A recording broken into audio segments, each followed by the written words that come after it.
Yo, what is going on, everyone? I'm Steve from Burke Family 54 Comics. Welcome to another Thursday night chat. We're going to be hanging out, talking about comic books and reviewing them. Before we do that, though, let's set that intro. All right, Mike Becker, what time is it? It's Morphin time. Boom. It's Morphin time. Let's go.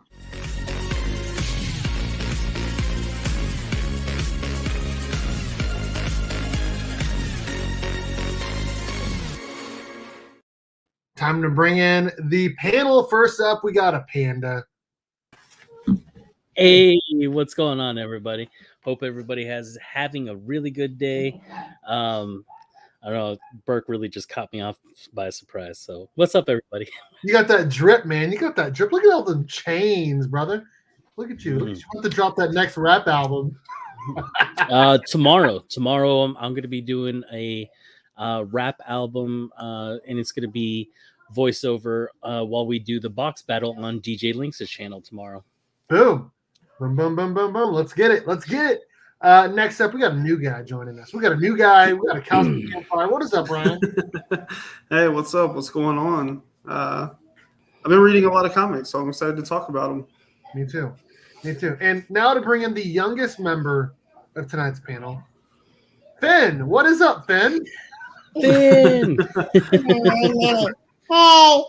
Hi. Hi. Look at that. Fandom definitely happens here. Look at you. Look at that. Look at that. They Hi. know that me. Just want my shirt. They know that me. They know It's like it's you. McDonald's. You gotta hook them when they're young. No, No, it's He just handed me my hat and said, they know it's me. I thought it was Mark the whole time. Nothing. That's amazing. Before we get any further ado, Nothing. that tonight's Thursday Night Chat is brought to you by comicbook_press and IG. If you ever need any comic books press, head up Eric over at comicbook_press on Instagram and use my promo code BURK54. Get free shipping back to you on your first order. Also, thank you really quickly. I do want to say this because they're amazing people. Over to 616comics.com. Sponsored a monthly Burke box, and I just appreciate them so much. John and Eric are amazing people, and I'm going to ship out their shirts to them here in a couple days. Thank you again to the 616comics.com for sponsoring the channel. Okay, let's go to the top. Superior Hero Collectibles. What is What is up, going dude? on? How's it going? Superior. Ruben Guzman dropped his first video the other day. Ooh, was oh so man, good. that It was announcement, so man. good. What Such is a that, man? natural. As soon as he came on, that intro that he had, ooh, man, He's so good. good. I'm excited for the Thursday night chat throwdown. Or, sorry, Thursday night chat down. That makes sense Ooh, to chat. I'm ready for that Wednesday whiskey. Yeah. He's not coming. Austin, what's up, dude? Becker, what is up, dude? Ooh, How's it which, going? Something, if you guys haven't checked out Austin's primordial so cover that he did, oh man, so fire, so good. so fire. That callback to Mork and Mindy. Oh, Nanu. Robert, what is up, brother? Hope everyone is having a great Thursday. Yes, to you as well. Nicholas Goltra, who's been watching a lot of my videos lately. I appreciate you always hitting that play button, commenting, jumping in here. We appreciate you, brother. Warlord, appreciate you for coming on the Meet the Burke Fam episode. I think it was 17 on Monday, man. Appreciate you so much for supporting the channel. The Art Chemist, what is up, man? How you doing, I was brother? gonna say that Warlord just had a birthday, so He did. happy belated birthday. I know we already told you happy birthday, but happy belated birthday today. And check out his Instagram because he actually just got a couple of books. Bangers. Ryan is here. There he is. There he is. There he is. Thanks for going live. I was so tired of hearing my own thoughts. Boring. What is up, Saturday morning? What up, Cade? How you doing, bro? Panda's hat is fire. I don't think BK Panda's fire. in the stream right now. Let's see here. I thought Mark and Finn might have had a Freaky Friday moment. Oh shit! It'd probably be the best remake they could do of that. So Right.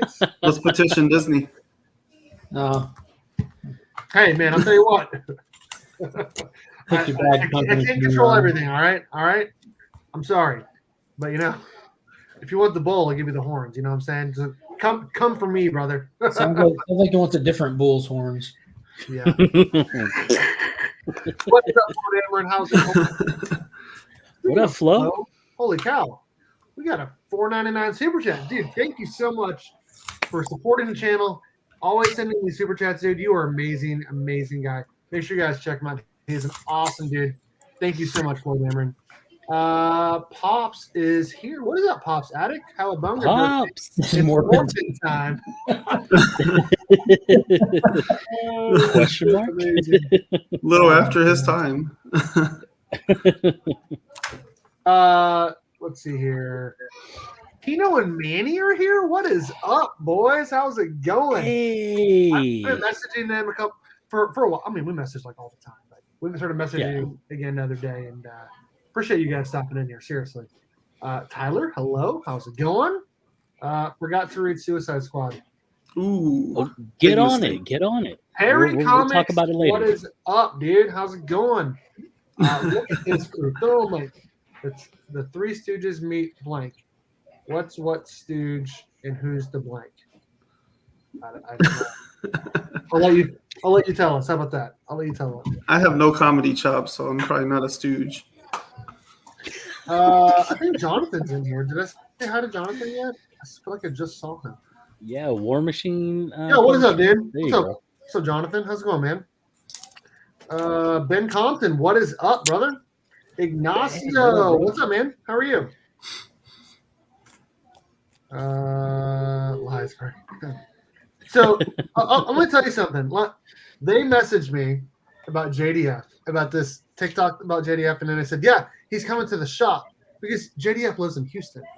And I was like, seriously? And he's like, yeah, we're doing an exclusive with them too. It's going to be awesome. And I said, dude, how much? And they said, and Manny goes, don't ever believe a word Chino says.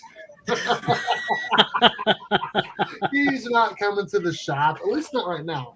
So He's not going to any shops right now. He's canceled his signing tour today. no, 4.5 hours ago, he had a family emergency, so he'll be rescheduling man. stuff. But He'll come back to Georgia. He'll come back. I'm not worried about all that. I'm just worried. I hope everything's good. You know. Yeah, for sure. Yeah. For sure.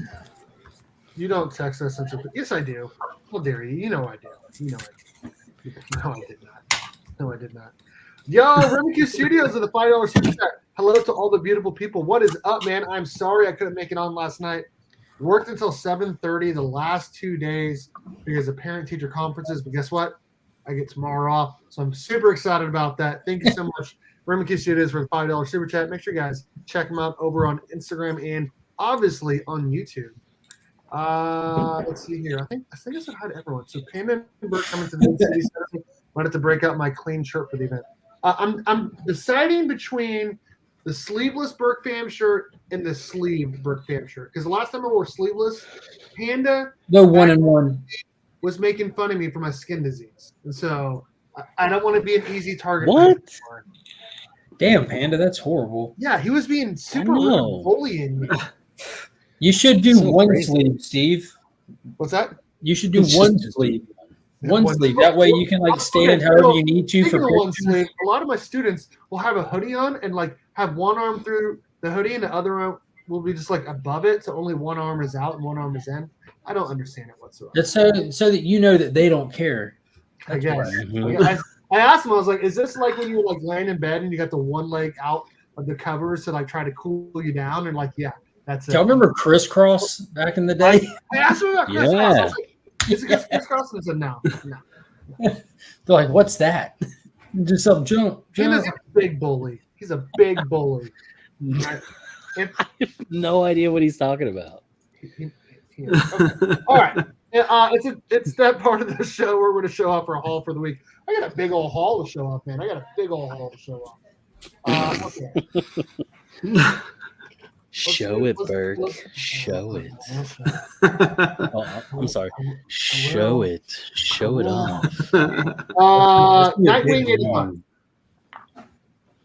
I mean, it could have just been called Batgirl 85. Outstanding dick. I couldn't decide between both covers. I probably should have just got this one, but really good issue. Flash 775, and then the variant for Flash 775. Check out. I forgot. Dang it! Now I forgot.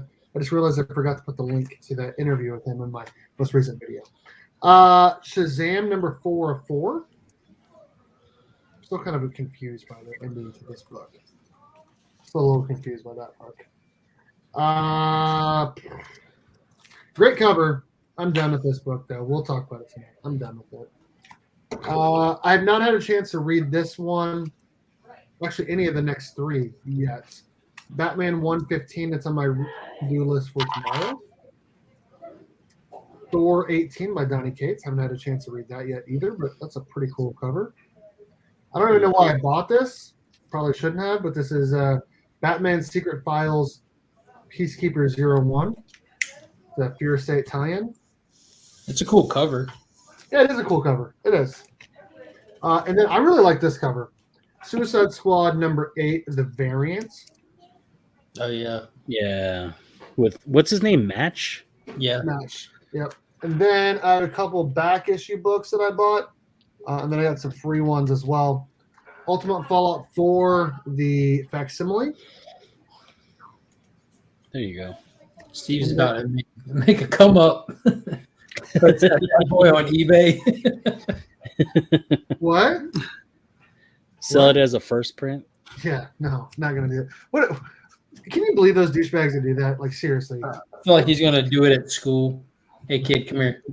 you want this? Open his trench coat. Got all these facsimiles. I wanted to get this last week. How much was this? Oh, What's up, Sam? I didn't realize it was $10. Immortal Hulk 50. I'm excited to read this, even though I don't know anything about Immortal Hulk. So, I like that Joe Jusko trading card cover. Yeah. Mhm.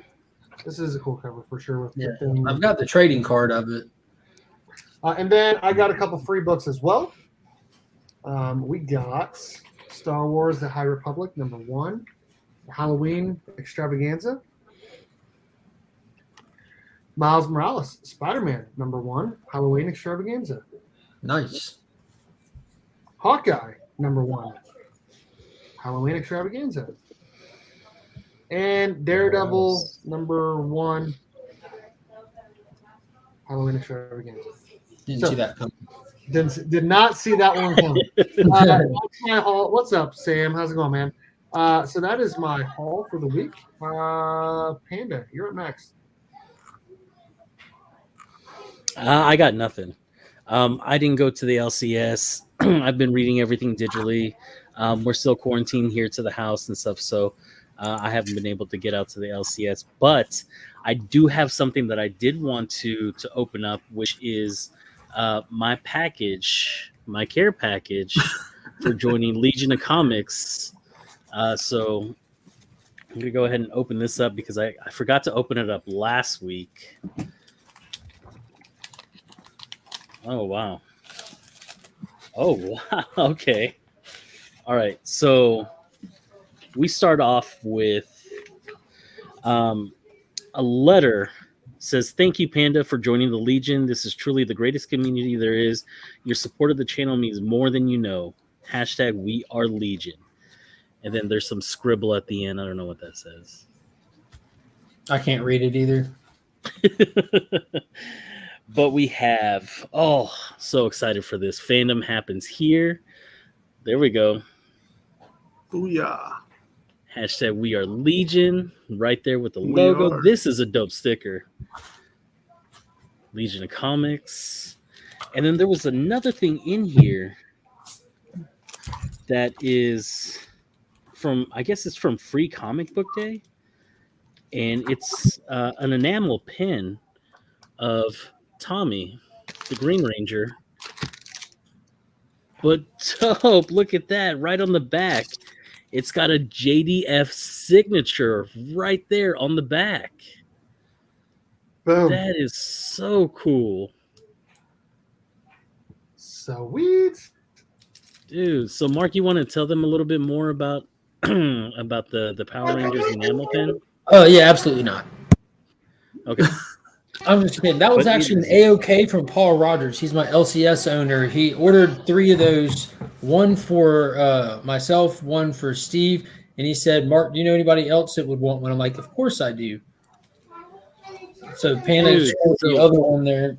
So we all got Paul them. Rogers from Augusta Book Exchange. Thank you guys so much. This is amazing.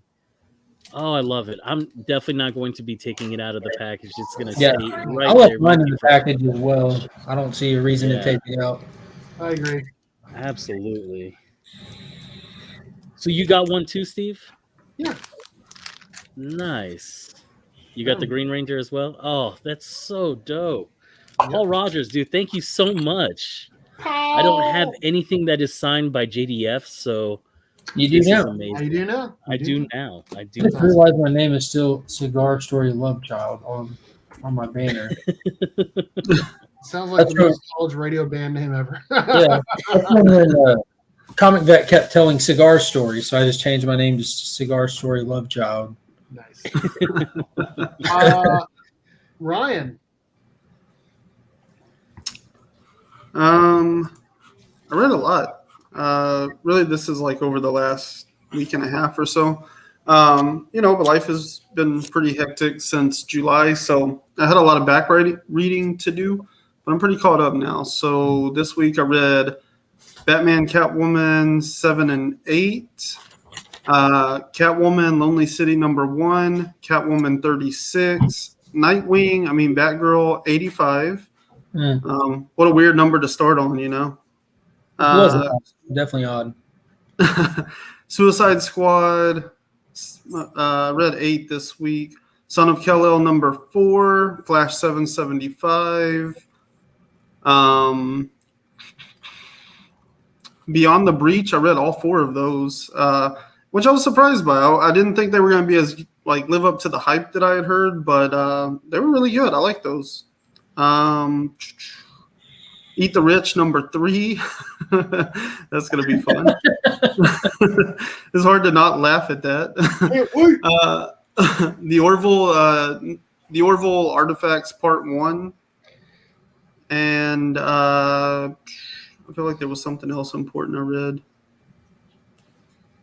Oh, and I finished, especially since he's in here, I finished the Sonic the Hedgehog trade that was A-OK to me by Comicade. So finally finished that today. And that was pretty cool. I liked it. AKA Saturday Morning Comics. Ah, true. On YouTube. Did you finish the trade that I AOK'd you? Me? Mhm. No. What trade was it? Was it talking about Saga? Yeah. Yeah, no, I have not. No, I've got a stack of trades next to my bed. I've got like Fables. I have all these Well, put that one on top. Delta Dog books and stuff. I've got legions of books. Did you watch Titans today? I did not. This is the one episode I didn't watch like the second it dropped, and it's because I was catching up on Doom Patrol. Okay. All I right. completely gapped that it came out today. I'm like, dude, I got to catch up on Doom Patrol. Yeah. So what'd you get? What's your first half? Oh, the Hall. So the digital books, I read Batgirl 85. I started to read Death of Doctor Strange. Got like 5 Did you pages. really just call it Nightwing Batgirl 85? Yeah. Yeah, Batgirl 85, which I think is the consensus, right? Consensus. It was more of a Batgirl story, but it was Nightwing 85. Yeah, He was in the background the whole time. it was a Nightwing book, like Joker's a Joker book. There you go. True. That is It was a Nightwing book. It's a victim of tie-in right now. So it wasn't, Another It is. Gordon taking over somebody else's name. well, what are the odds? So I read Nightwing 85. Death of Doctor Strange was on my list. I started to read it, and I got 5 pages in. I'm like, to hell with this. I have better things to do, like watch paint dry. I read Eat the Rich 3 just because, like, I think that I have to talk about it, but I've said since issue 1, not a fan. King Shark 2, I read on the DC UI app a while back, and that one came out this week. And I don't think I have anything else to pick up tomorrow, to be honest with you. But I got Flash 775, fantastic, super good. I got Shazam number 404, not complicated at all if you read Future State. Like, that's why it would throw you a curveball if you didn't. Like, there's a lot of information. I'm still confused. Well, I don't know if you read the ones that it's tying into, because there's a lot of information in that a lot from Future State. Superman, Son of Kal-El, number 4. There you go. Good book. Suicide Squad, number 8. Probably my read of the week this far. # raise the flag. You know what I'm saying? Get some. Get some. Oh, I'm so happy. Oh, I'm so happy with that book. Batman 115. I think Not something so happened. happy. I think something happened in this book. Batman and Catwoman number 8 with this gorgeous clay man cover with Liam Sharp doing book 2 of 3 of his substitute interior artwork. That's how you get a substitute artist, by the way. Hey, DC, when you need a substitute artist, you're going to give us all these crappy substitute artists and throw Liam Sharp in. Like, that was a power move. It's a shot at Superman. That's a shot at Superman. That's a shot at Suicide Squad. That's a shot at Justice League. Like, they're normal tagging artists, and nothing against those artists, because they're people typically that are just getting their foot in the game and stuff and kind of finding their style. But Liam Sharp is not one of those people. He's like a veteran and a heavy hitter. And I guess it's because the nature of the Black Label book, they've had that planned out way in advance. So having Liam Sharp come in isn't a substitute artist. It's a treat. But I also scored 2 crispy copies of Aquaman number 1 from 1986, where he first dons that blue suit that we'll be seeing him rocking in Aquaman number 2 coming up. That looks good, Panda. Yeah, you're the only other sticker on the front, because I ran out of a lot of space. But yeah, you're on there. I appreciate it, man. And then I picked up my copy of Injustice that came out this past Tuesday. Wasn't bad. Wasn't in the top of my list for the DC animated stuff, but it was definitely enjoyable to watch. Ooh, Dune came out today, right, on HBO Max? It did, but my wife is a huge fan of the book and the movies. That was kind of like one of her and her mom's bonding things, because her mom was a big reader and stuff. So she actually set up to have someone come watch the kid and got us tickets and everything. So we're going tomorrow to see it at 12:30 on the big screen. So we're decided to not watch it at home and just experience it, because I'm sure it's going to be geared for the big screen with the director that they have. So looking forward to it. I don't have any experience with Dune whatsoever, so yeah. Except this gorgeous John Jang Dune House of Atreides number 1, exclusive from Big Time Collectibles. Is that like? Are they connected? There it is. They are connected. What? The comic book and the movie. Are they connecting covers? No, I'm saying. Yeah, the House of Atreides is like who the kid, like in the trailer, is part of the house. Like they talk about in the trailer, it's just like anything else, like the Alien comics or expansion of the Alien movies and stuff like that. It's just expanding on the movie stuff in the original novel. I had no idea. I assumed so, but I didn't. Yeah, I don't know how tied in it is, or if it's just its own thing, just set in that world, or what. Again, I have no experience with it. I flipped through this book when I got it, and just to check out the art and stuff, but I didn't. Yeah. I've read like maybe half of the novel, and I've seen like half of the original movie. And it's cool stuff, but I've just never finished any of it. And I don't know how the House of Atreides stuff ties in. And to Cade's point, there are books that do that in the community. There's a trade paperback of God Country that's floating around. I think right now E-Man has it, and I think Panda's got it next, or either he has it, one of the two. No, it's coming my way. He just messaged me the other day. So E-Man is sending me the God Country trade, something that I should have read long time ago, thanks to Steve. But don't get your expectations up. It didn't happen. I also sent him Fables Volume 1 when I sent him that God Country and said, read it or pass it on, do whatever. Just, so maybe Fables will start floating around. That's a fantastic series that I've been working my way through. I think we all miss his bed. None of us miss it more than Ryan does. Well, that's probably true. These are facts. One Punch Man will handle Power Rangers. No. Oh no, he really would. He Mhm. really would. He's that dude. Zord. Stuff like that. No. You don't know. You One obviously Punch don't Man. know who One Punch Man is. That's one of the few anime things I know a little bit about. I just got off work. That's why I'm wearing sleeves. To be completely honest with you. Okay. I'm here to do so work. sorry, That's Cole. why I have my So sleeves. sorry, Cole. So this is my arm that I got my Skin disease? skin disease on. Yeah. Dude, I can't even tell. I don't even know what you're talking about. I was looking through a bin, and you're like, "Wow, did you just burn the crap out of your?" Well, you didn't say crap. You said something else. You just What did you burned say? crap out of your shoulder and your back. It looks like it was something like super mean, and I'm like, "No." Was it? And I was like, "No, I have a skin disease." And you go, "Oh my god, I'm so sorry." What's the name of it, Steve? I don't know the name of it, but it's every year. So every year over the spring. No, just look at what John just put. Is it scabies? No, I've had scabies before actually when I was in high school, but no, it is not scabies. It looks like all these like.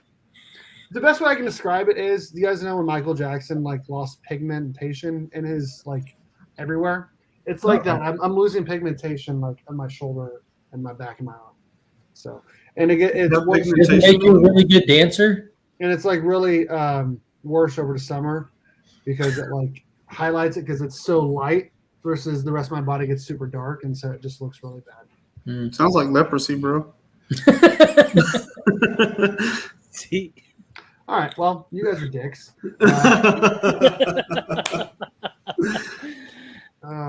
We love you, Steve. I know. I'm gonna put white speaking- out on my Speaking shoulder. of stuff we love, let's talk Eat the Rich number 3. Oh, there you go. Going right Ryan, for the Magic throat. Lasso Okay. has it. I did okay. So here's what, Vitiligo. here's what I'm going to say. This is not a series that I think is good enough to be picking up floppies. I do have a copy of issue 1, the Jenny Frizen cover. I thought it was interesting. Issue 2, I thought was also good. Issue 3, I thought was better than Superman Son of Kal-El this week. But overall, I didn't think it was an amazing story, but it did leave me asking and wanting to know the answers to enough questions going forward that it keeps me interested, that I'll continue to read it digitally, but I do not plan on buying any floppies of it. And I guess that's only 2 more books in the series, right? Yeah. Okay. Yeah, it's a 5-part series. Okay. So I didn't think it was terrible, but the rest of these 3 yahoos, they seem to think it was one of the worst stories ever. Man, I don't know if I would put it in worst stories ever. That's pretty. You guys seem to think it was pretty bad. So explain to me No, why I was it was just so bad. done with it. I was just done with it.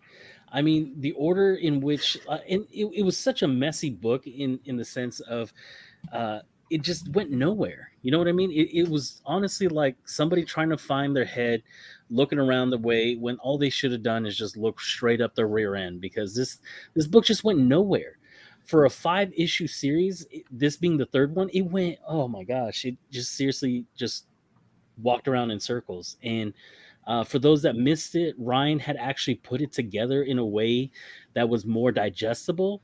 Still not something I would pick up, but it made a lot more sense within the way that Ryan put it together. So I actually liked Ryan's version a lot better than what we got in issue 3, honestly. I feel the same as Panda on that. Like, this issue just like completely lacked any direction. It didn't really. We get like a conversation between Kitty and Joey, and that should have like really given us some concrete information, but it didn't. And then it even went into like territory. Like, this series so far has seemed very grounded in reality, in the sense that like everything that's going on could feasibly happen. And then in this issue, they're like, oh yeah, like let's pull out like some science fiction or something. Like once you eat human meat, you always have to eat human meat or else you'll starve to death. What are you talking about? Like why in the third issue would you wade into this kind of territory if you didn't prime that in the first issue? So that was a little bit strange to me. And then you get like all the stuff with Aster, like none of his story makes any sense. I get the impression we're supposed to believe that he has been off of this human meat diet. And so like he's having withdrawal symptoms and he's covering that up with like, oh, I'm like, struggling to like deal without alcohol.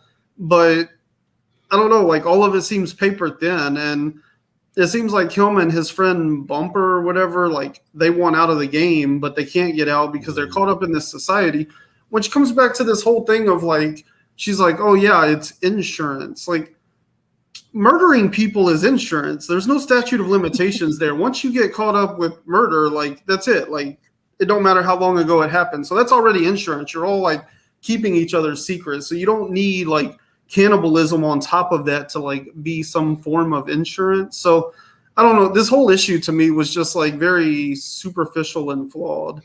And it just like really kind of re-cemented the idea that, the person that created this story was like, oh, it would be cool to write about like these rich people that are cannibals, and then just like tried to piece it together from there, but totally forgot that like I need a core message and I need to know what I'm trying to say with this story. And that really came through in this issue quite a bit, if you ask me.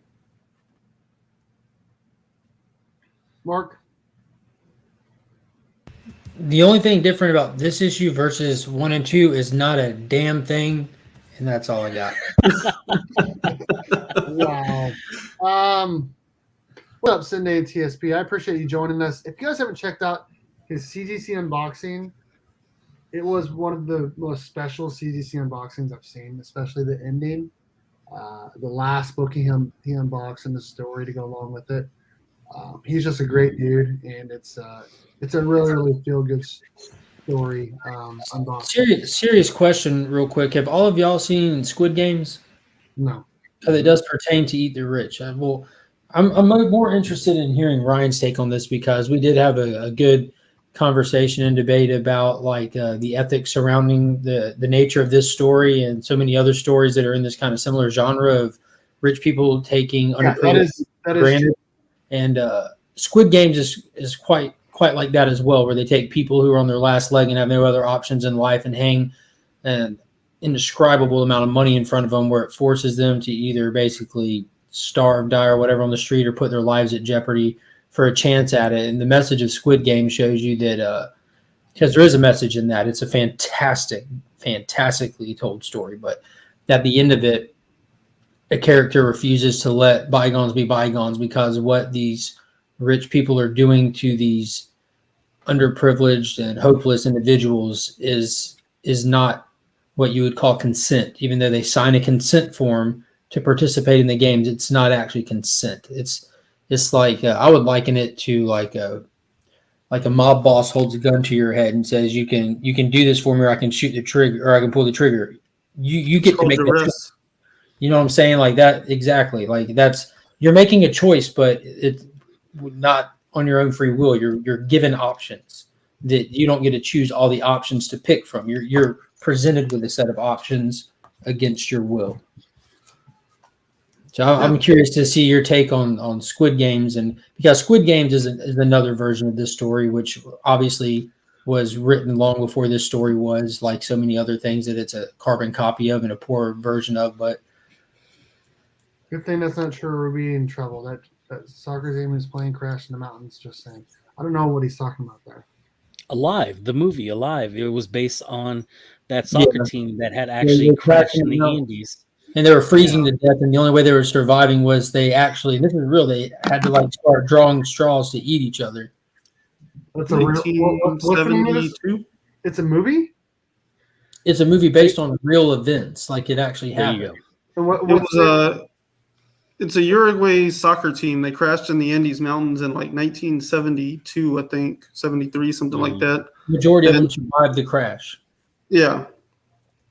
Okay, so what is the name of the movie? Alive. I like how all of us that movie like scarred my mind as a kid. Like they're eating each other. No, I've never seen the movie. Never Are they even going heard to of show it. it? Oh, really? Oh, it was rugby players. Same thing. Oh yeah, rugby players. Honestly, Sports ball. I don't mind the story. I'm certainly not digging as deep into the story as you guys. Yeah, that's how I feel. I mean, all these things like Squid Game, Eat the Rich, things like this, they're all asking the same question. What would you do for a Klondike bar? Like, how far are you willing to go for it, right? Mm-hmm. Like, what morals are you willing to test to get to that Klondike bar? That's pretty much all this is asking. Yeah. I don't know. I just thought it was interesting enough to just read. Like I said, I don't think it's amazing, but I'll continue to read it for sure. The last two. Okay. Yeah, I never thought it was amazing, but I did think the second one was at least like competent at a base level, and the first and third issues have proven that they're not even that much. So, Circumstances. What's up, man? How's it going, fellow Kansan? Apparently he's not a K-State fan. He's a KU fan. But he did a CGC unboxing tonight at 8:30. Wait, is he going to Fountain City? Are you going to Fountain City Con this weekend? Mini Con in Lenexa on Saturday? Because we'll be there. Me and Panda, Becker. Let us know. Beckerman. I'll definitely check out your unboxing when we're done here. Sure. Wouldn't the nature of a story like Eat the Rich Beat It dive into it? Like a story where there's nothing dynamic really happening. Like, isn't that like the nature of this kind of story though, to dive into the actual story and kind of like, I mean, you have to pull the story out of it. There's not like a timeline being pushed heavily. There's not a lot of actual events taking place. yeah, I mean, to me, this is exactly the kind of book that was, should have at least should have been designed for people to really dig into and like pull some kind of message about like, society and social commentary out of, but it seems very flat. I just want to touch on this really quickly. It wasn't just cool. It was awesome. It really was. DC fandom was really cool. I don't even know what to say which one was my favorite. The Batman trailer was great. The Black Adam teaser was outstanding.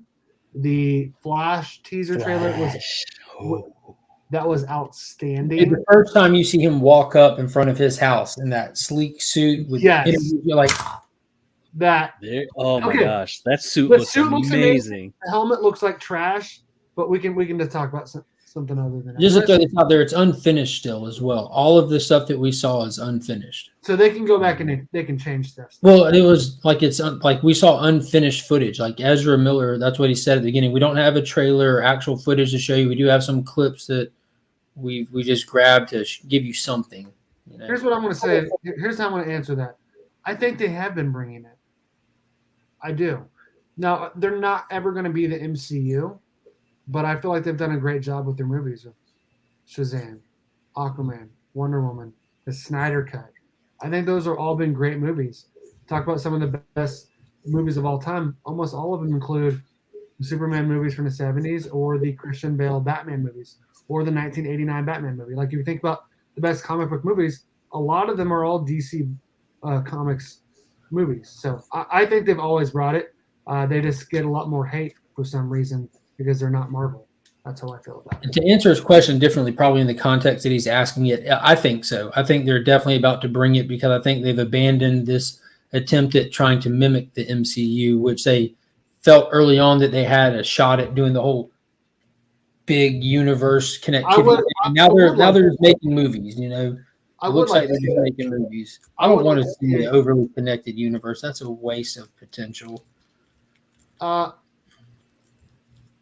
Season 4 was announced, so the event as a whole was a failure. The finale, I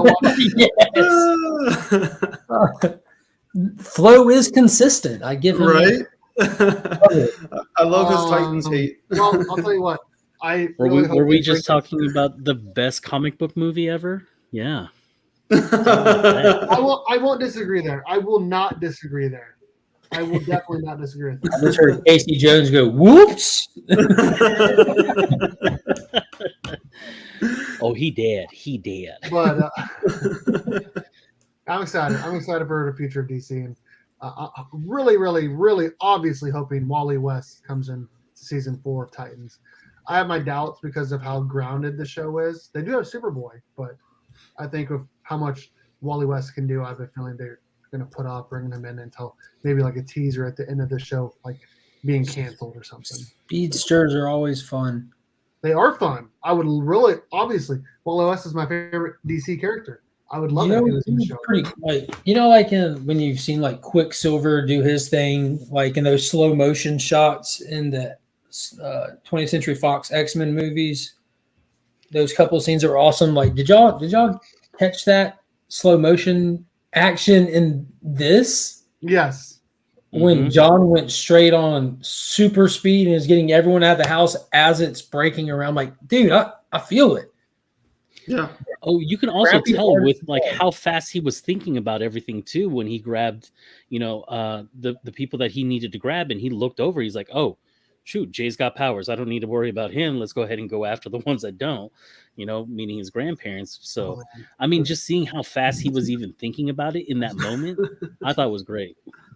Amazing. Yeah, I thought that was actually probably the one time that DeNicolo's terrible camera angles actually kind of shine, because you're like in the wreckage of this house as it's like kind of just like morphing around them, and like the disorienting camera angles actually made a lot of sense there and actually worked really well for that, because I was like, I can't really tell like what way is out, and stuff like that. And it worked there.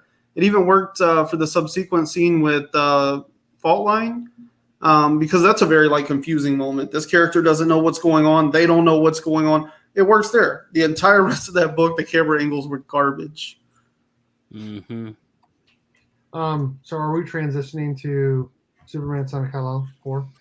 Funny choice of words, but I guess so.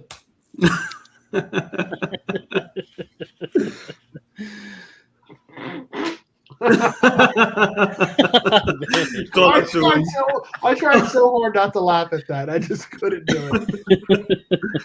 All right, I'm going to be honest. I'm done reading the book. I don't think it's very good overall. And that's just for me. Like, I love Tom Taylor's writing. He's amazing on Nightwing. I do not plan to keep reading the book. There's not enough action in it for me. There's characters I do not care about. There are things happening in the book that I don't really feel like reading about. So I'm just going to stop reading after this book. And the art was absolute trash.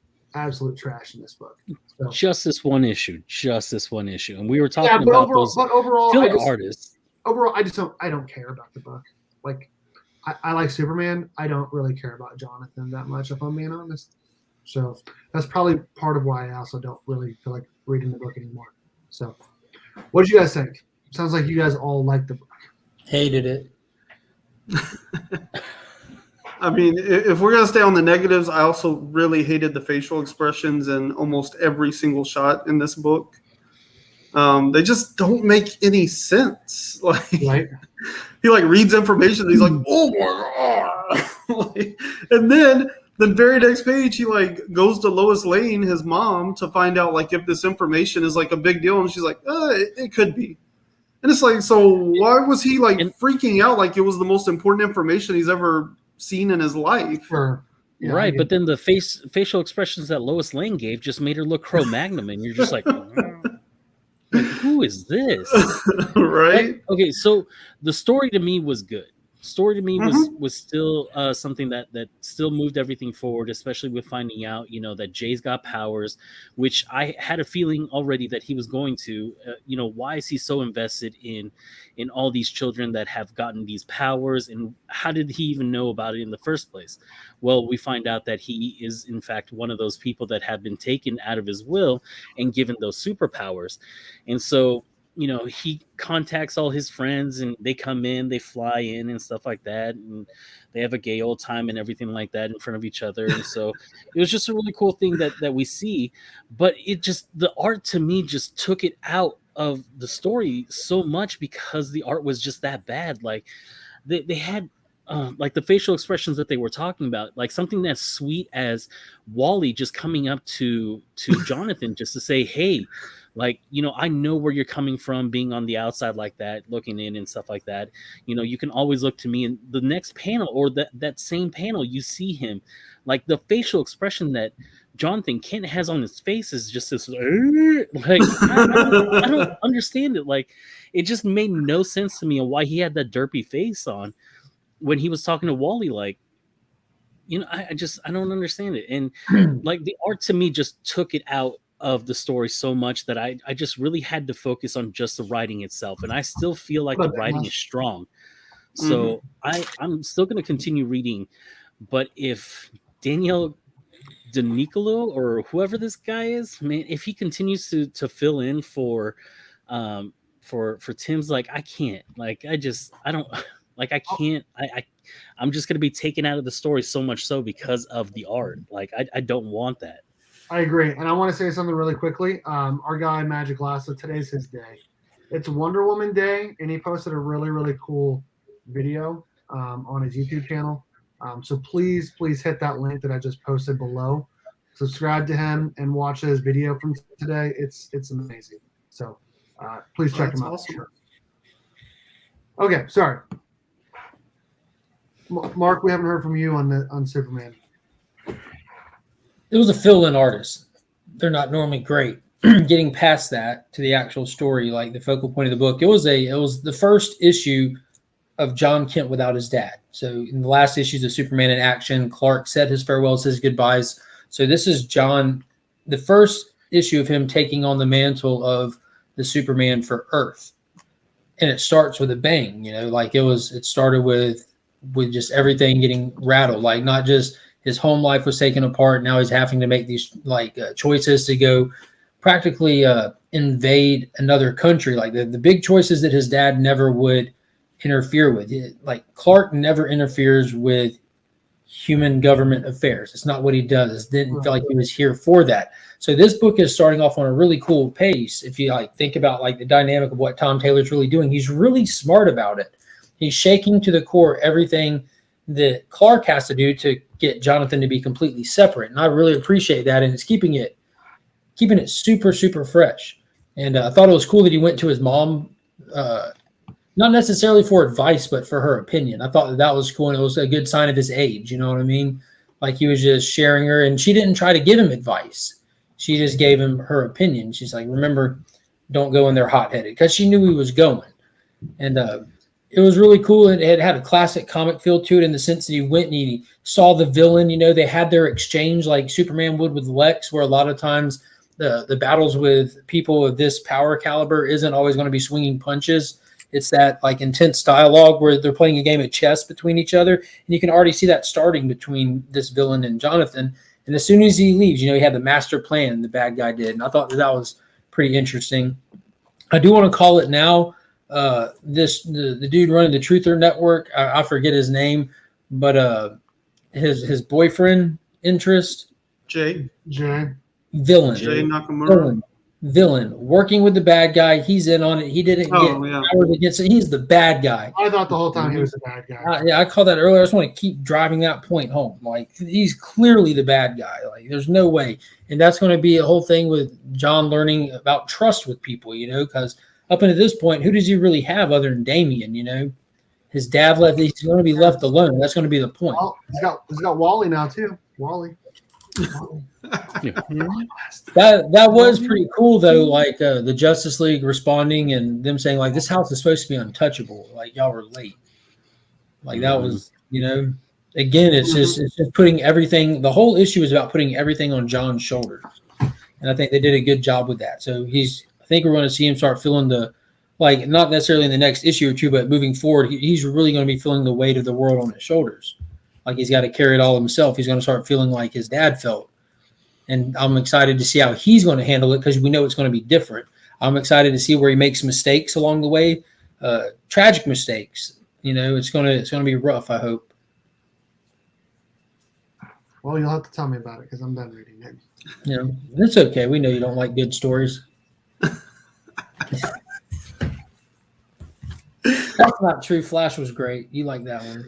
Yeah, Flash was exceptional. Exceptional. It was. Should we talk about that really quickly? Let's talk about it slowly. Okay. Yeah, we can talk about it whatever pace you feel. Yeah, there's a lot to unpack in it, man. There really was. Yeah, there was. Honestly, This, I mean, like other the way than I'll say this about Flash. I like the way that he was talking to everyone.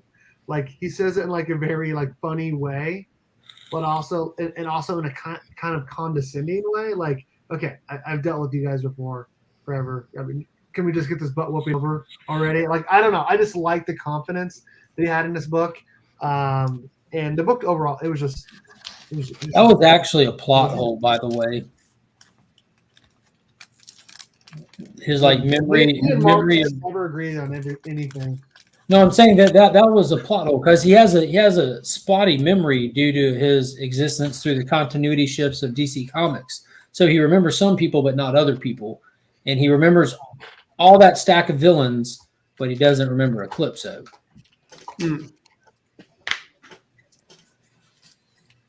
But that kind of stuff doesn't bother me. I mean, continuity is so crazy in ongoing books. It's fun to catch stuff like that, in my opinion. The art was good. Mm-hmm. I like the art. The glaive finally showed up. So we're done with the introductions. We're done with the who is Wally, who are the speedsters, how is his home life. This is the first issue in an actual moving forward story. Are you doing a line, Panda? Taking a picture of something. Oh, definitely know what it looked like. No. Yeah, that's what I was gonna say. Like, I enjoyed like that Legion of Doom issue. I enjoyed a couple of those like I'm gonna take it off this time hoppy issues or whatever. But overall, like this actually feels like the first issue in the run. Like all that other stuff like felt like so meaningless other than as a way to like kind of reset our palette after like all the crap we've had to wade through since Williamson left, to be honest. Like there was so many bad books, and it was like, okay, we're just gonna have some goofy fun until people forget all that like really bad stuff we did before Future State. So this really felt like the beginning, and it set up a lot. Like there was so much stuff going on in this issue. I was really impressed with like how it all kind of like threaded out. You know what I liked about this book? There's this panel in here. I'm looking for it right now, where one of those people near Terrific versus Flash was really cool. Yeah, it was. I also liked where he says, "You're trying to outrun me? Really? I just beat like half the villains in the U.S. and you still think you have a chance?" I thought that was great. And then he gets hit by a car, doesn't he? Yeah. He's like, I don't think you saw that coming. Yeah. I didn't even see it coming. I had to do a turn page because the art, like, I'm like, what happened? Oh my God, this guy just hit him with his car. Man, I gotta find this. There's a really cool thing that someone says in this book, and it's just, it's one of the people standing by, and they say, I like the other suit better. Where is that at? You guys know what I'm talking about? Yeah, because I felt the same way. That was like my one thing about the art in this issue that I wasn't like super keen on is I didn't really like the way the suits rendered out. Well, it's his head. Like back when you had both Flashes wearing pretty much the same suit, just one darker than the other, they would draw Wally's head taller, so that you'd be able to tell. And they're still doing that for some reason now. Like if you look, like he's got a real tall head. Yeah. I'm guessing all of his hair or whatever. I feel like part of the reason why he's wearing the Flash suit is because he wore it before, and also because it is called the Flash, and so he's got to wear the Flash suit. Now, obviously, I think we all like that other suit better, where it's half Kid Flash, half regular Flash with this flowing red hair. I love this red hair in the wind. It's just perfect. It's just perfect. Yeah. So. Yeah, I like Barry in the regular suit, but whenever it comes to Wally, I think he looks better with the open top. Yep, 100%. 100%. I agree. Overall, I really like this issue. It was just a fun issue. That's all I can say about it. It was just fun. It was. It has huge implications too, because like I said, we had that glaive there, and they actually explained why it was there. Eclipso was using it to basically charge up, and he made his way in, and he's a big tier villain, and he doesn't get enough respect anymore. Like back in the day, he was a big deal. Then they just use him as kind of like a punching bag for decades, and hopefully they kind of play him up to be a bigger bad in this. Sounds You like know, sounds like Galactus. Dr. Fate shows up at the end. I And was going to ask you about Dr. Fate. yeah, pulls Flash into we don't know where. It looks like he almost went into the Shadowland, and it promises the next issue to be like a super meta issue of Flash. So it should be fun. Like they'll be sitting on our side of the comic book, looking in on it. I like the old costume. It's always you superheroes that cause all the trouble. I'm guessing that's bad. You guys. I do love those redheads. That's funny. Wally does have thicker hair. Later, brother. Take it easy. I don't know why everyone turned off their camera. Makes no sense.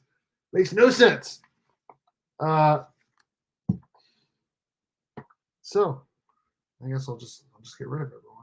And whenever they want to come back on, they can. So it's Thursday night chat with just me now, yes.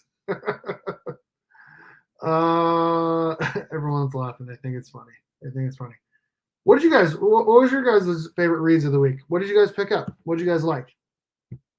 Everyone's saying hi to everyone. Oh, Panda's back. Hey, Panda. Suicide Squad 8. Yeah, let's get into Suicide Squad. Amazing. Let's get into Suicide Squad. Okay. Look, they're back.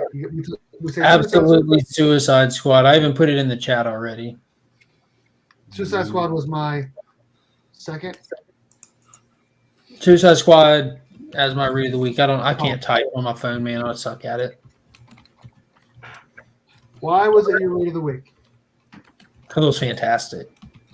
But why? What made it fantastic? Can you articulate that? Yeah, the writing, the art, it continues to be a consistently well-rounded book that balances a huge team of characters and tells a cohesive story through itself, as well as breaks down all these characters as you go and progresses their individual plots and balances it all somehow is beyond me. And in each issue, it adds new elements and still has like a hook at the end where it just keeps bringing you back for more and gets you pumped like hell. There's a narrative being told in the background of this book about what's coming soon. Like I'm looking for a Suicide Squad versus Suicide Squad like mini event inside of itself, and I cannot wait. # raise the flag. F Amanda Waller. Let's go. Raise the flag is probably the best. Super chat. Stargirl is amazing, he says.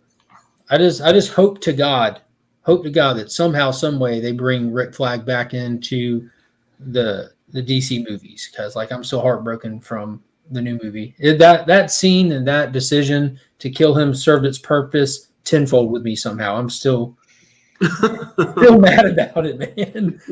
Dude, you're not the only one. When my daughter saw this, she goes, I don't want to watch the Suicide Squad anymore. I was like, why? She's like, Rick Flag. I was like, you're absolutely right. I cannot, fault you for that. My wife hates Peacemaker now. Like she's like she loves John Cena.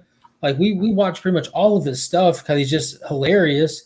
We were watching Phantom and we saw that like as soon as that panel came up, go back and watch the live stream. My wife goes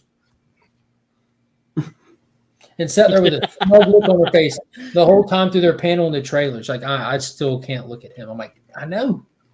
That's what it was meant to do there. But why? Perfectly played to a T. Amazing. Why is it amazing? I don't understand. Because you would if you watched it, Steve. I know you've watched one episode or whatever, but you haven't watched it yet, man. You would see it's good. It's good. You would love it once you get. I'll try again. Yeah, even by your own admission, you said that you haven't even actually watched a full episode. You watched a clip that was on IG. Oh, you did? Okay. I watched a full episode. I watched the entire first episode and part of the second episode. So you haven't gotten into the series at all. You haven't seen like a quarter of the cast. You don't have a clue what the big thing going through season 1 was. And season 2 is light years better too. Like it is insane. Yeah, I haven't seen it. No. And I'm not going to like twist anyone's arm. Like I get not everything's going to be for everyone. And this is like a hard sell unless someone just commits to trying to watch it because it's got that unique old timey feel to it. But dude, it is. If you enjoy like TV shows, like it's a good one. All right, so here's what I'm going to say. I'm going to give it a whirl. But my favorite part of this book was reading all these bubbles at the beginning, or the ambush bug. Yes. Ambush bug. Yes. Amazing. We were just talking about that earlier. He starts talking about the Peacemaker show on HBO Max and everything. Yes, he Yeah, does. talking about it maybe being a show on HBO Max. Yeah. Just between us, he's actually been a spy this whole time. Yeah. Yeah. And then, like they say that he's crazy. He's not crazy. Is what it says right below that. Like could y'all like feel the sheer determination, rage that was running through Talon when he saw that Calibra was down? Libra. Yes. Like there wasn't nothing about to stop that man from moving forward. Hashtag Nothing. relationship goals. Yeah. I mean, he just like starts whenever slaying. they came to Earth 3 and Talon was like throwing up and she's like, "Are you okay?" And he's like, "Help me." And like she just becomes like very maternal and like once Mhm. you know, like this was the exact inverse of that. Like his opportunity, you know, that they have this unspoken relationship that's just like so good, you know. And I know Ryan caught this. I don't know if anyone else did. Did you see finally we're seeing the Robin Eternal future state implications in current continuity with the Lazarus resin for the first time? We're seeing like the Robin Eternal stuff. So for those that read Future State and the Robin Eternal 2 issues, that's what he was doing was trying to stop a shipment of the Lazarus resin, which is basically a synthesized form of the Lazarus pit that was being used to like, I don't know, make these like bio machines like not die and keep fighting kind of thing. But that's what Amanda Waller has in her pocket now to not only bring her team back from the dead so she shouldn't have to keep going to find more, but it also immediately hooks them on it where they don't even need the bomb in their head anymore. It's basically Jason Todd in the Titans TV show where Scarecrow's got him hook, line, and sinker just with the drug. Or it's like eat the rich with eat human flesh and then you have to eat it forever. Yeah, so dumb. It's like the polar opposite of how cannibalism works. This is one of my favorite parts in this whole book. Who ordered the misogynist? That was pretty fun. Oh my God. I mean, I think the other told like you guys from before. Oh, go ahead. I'm sorry. Ooh, that's a I good was gonna say- question, Austin. like the other genius element to this is like you know, whenever the Suicide Squad is fighting in hell and they're like bad guys killing bad guys, but where do guys go when they die? They go to hell. So they're just like dying and like coming back as ghosts, like right there on top of each other. I was like, oh my, like I never would have thought to play into that, but again, just knocked it out of the park. And that's one of the things is that one of my favorite characters, and I've told you guys this straight from the beginning, right when she showed up, is Calibra. Like she's one of my favorite characters because of the comedy breakdown that she gives and just the relationship she has with Cobbs now. And like when she got stabbed in the neck, I was absolutely like I had to stop there for a second. Yeah, I was taken back. I'm like, oh damn, this book just. Hey, what's up, guys? She's become such a valuable part of the team. So when they brought her back at the very end, you know, coming back as that spirit and then coming back, waking up in front of Waller, you're just like, okay, so and then you see it in the next panel, you see Rick Flag showing up with everybody else, and we're gonna get the two teams and just that reveal. They had like a Mirror Master. I think he had Cheetah, a Parademon. And didn't he show up who did he show up to? Peacemaker? Mm-hmm. Yeah. Because in Swamp Thing, in Swamp, Ambush Bug caught you up on it, but in the Swamp Thing issue, Waller sent a team to go extract the Holland phenomenon, and Peacemaker had been questioning everything, and Levi decided instead of fighting with Peacemaker while Peacemaker was fighting him, he's over there just removing his implant. He's like, now you have a choice. Right. Peacemaker's like, who am I? It's so good. Oh, it's perfect. And I love the explanation that that Swamp Thing gave with taking out that chip. Like, you know, the Earth is going to take care of it. You know, we send these electrical impulses to mimic, you know, heartbeats and stuff like that. So it's going to show that you're still alive. Not just that. Yeah, not just that. It's sending her a video image of exactly what she wants to see right now. Like, oh yeah.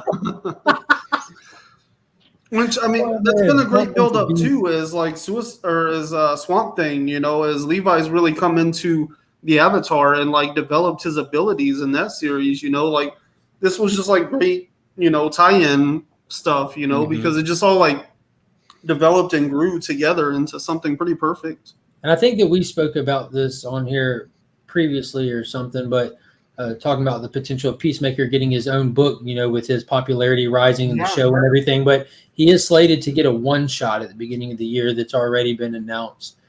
And come January, you know, they've been doing all these promotional covers when a movie or show comes out. They just do like all the Suicide Squad movie variants for a month. There'll be Peacemaker variants for the month of January, and Deathstroke Inc. issue 5 will have like an amazing Perillo variant that Perillo, man. it has him and Vigilante on it. It looks amazing. And Vigilante in that DC fandom short that we saw, he looked very comic book character, like very comic accurate. It was awesome just to see, you know, like anytime you take a character who is as wild in their costume as somebody like Peacemaker and you make it comic book, you know, accurate, and you're just like, let's see how he goes with the toilet bowl, you know what I mean? And he rocks it. Like he rocks it absolutely to the fullest. Yeah, James Gunn really leaned into like, we don't have to change these designs, just put them on the screen. Exactly. I mean, honestly, just put them on the screen. Like you think about like back to like the X-Men and like how they never really wore, like Wolverine never once wore the comic accurate outfit. And then like you see all these designs for the Suicide Squad movie and you're like, that looks like crap. And then you see the movie and you're like, they pulled it off. Like it looks great, you know, like it can be exactly like the comics and still look great. And so and they lean into it. They know what they're doing. Like in the trailer, like, did you really just wear a costume into this restaurant? It's a uniform. Is that a bald eagle in the car? Eagly? Named your eagle Eagly. You have a daughter named Daughtery? Yeah. Driving his car and the eagle's head out the window like a dog. Oh man, and just like harping on his costume, like you are supposed to be in stealth mode. You are wearing bright red, white.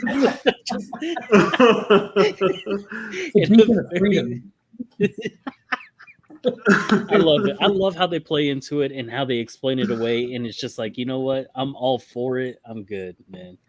So Dave, it's like whenever they ask him a question of why, he responds with an answer of what, you know?